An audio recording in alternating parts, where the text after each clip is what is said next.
പക്ഷെ ഇസ്ലാമിലേക്ക് വന്ന ആളുകൾ ഇസ്ലാം സ്വീകരിക്കുന്ന നേരത്ത് കലിമ ചൊല്ലുമ്പോൾ ശ്രദ്ധിച്ചിട്ടുണ്ടോ? ഒരു പൊട്ടിക്കരയും, തേങ്ങിക്കരയും.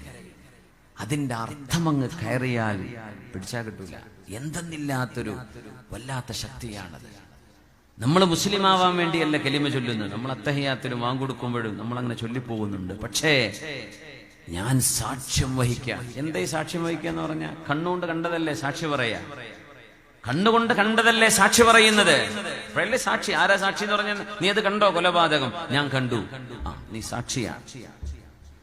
അല്ലാഹ് ഏകനാണെന്ന് ഞാൻ സാക്ഷ്യം വഹിക്കുന്നു. എനിക്ക് അല്ലാഹുവിനെ ഈ ലോകത്ത് കാണാൻ കഴിയുന്ന പോലെ എന്റെ റബ്ബിന്റെ ദൃഷ്ടാന്തമാണ് ഈ സൂര്യനും പ്രപഞ്ചവും, എന്റെ ശ്വാസവും, എന്റെ ശരീരവും, എന്റെ കണ്ണും, എന്റെ കാതും, എന്റെ മക്കളും, എന്റെ ഭാര്യയും, എന്റെ ഉമ്മവാപ്പയും, എന്റെ സഹജീവികളായ മനുഷ്യരും, പക്ഷികളും, ജന്തുക്കളും, പുഴുക്കളും, മത്സ്യവും, ഇതെല്ലാം നക്ഷത്രഗോളം, ഇതെല്ലാം എന്റെ റബ്ബുണ്ടെന്ന് വിളിച്ചു പറയുകയാണ്. എന്റെ റബ്ബിനെ ഞാൻ കണ്ട പോലെ.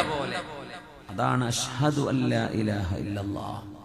നീയല്ലാതെ ആരാധനക്കർഹനായ ആരുമില്ല റബ്ബേ, ഞാൻ സാക്ഷ്യം വഹിക്കുകയാണ്.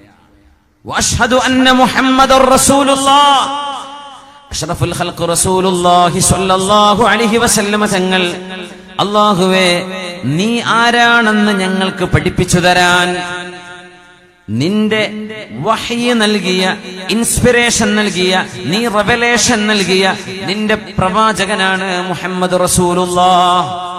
അത് ഞാൻ സാക്ഷ്യം വഹിക്കുന്നു റബ്ബേ.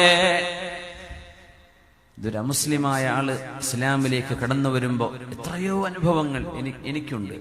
പൊട്ടിക്കരയും, കെട്ടിപ്പിടിച്ച് ആശ്വസിപ്പിക്കണം. എന്നാൽ ആ കരച്ചിൽ നിൽക്കും. എന്തെന്നില്ലാത്തൊരു വല്ലാത്തൊരു പ്രകാശം കൽബിലേക്ക് വരും.